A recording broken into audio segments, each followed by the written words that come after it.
当然有人还是做一个假设了，真的美中如果开战，如果赢您的分析，到底要到什么事情、什么事件、什么样的时节点哦？那会怎么样？规模很大吗？这份姚忠孝，您觉得会如何？如果真的有这样的状况，该有怎么样的条件才会发生呢？这个台海、南海、东海这个综合联系起来看，中共跟美国，中共要打的第一仗，肯定不是对台湾，是反介入作战。他不把美国人弄出第一岛链，他没有办法对台动手。实际上，中共现在威胁台湾，武力威胁台湾，他也不是说真的要打台湾。我前面讲过，他还是以统战，以那种这个背后的这种渗透那种手段来达到和平统一。他打台湾怎么打？对吧？台湾你用导弹，用火炮，把台湾的基地什么摧毁，然后怎么打得一片废墟。中共打台湾的目的是为了统一，是为了将来统治台湾。你那个台湾一片废墟，对他有利吗？再一个，你打到的人道危机，台湾老百姓烦你，个个拿着扫把拿着锄头跟你干，你也统治不起来，你结果背上一个巨大的政治包袱。所以从中共的这个角度上说，他并不是想打，只是台湾作为美中中间的一个棋子，在这中间，美国跟中共打仗不会在台海打。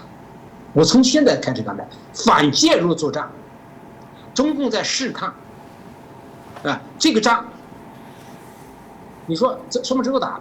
那我要是从习近平的角度上看，有几个时间节点。第一个，在20大之前，他要动手。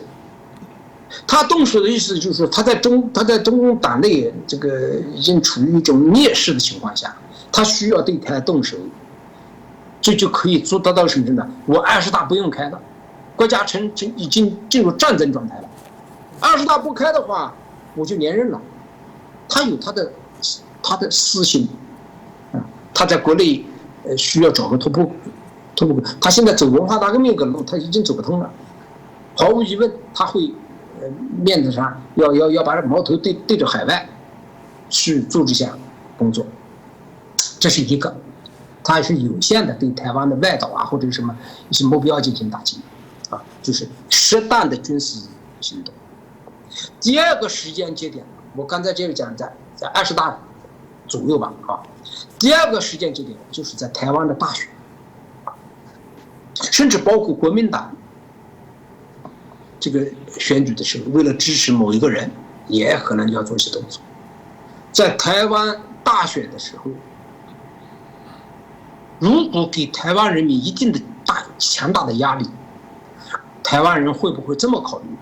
我还是跟中共和好吧，我不忍你吧，我还是接受你们的一国两制吧，这叫以武必降。就这两个时间节点，就台湾真的要注意。其他时间，我说如果美国要对中共作战，那我们在华人这个我们也讨论过，美国会不会主动对中共打仗呢？会。什么时候呢？就是这个新冠肺炎的报告出来，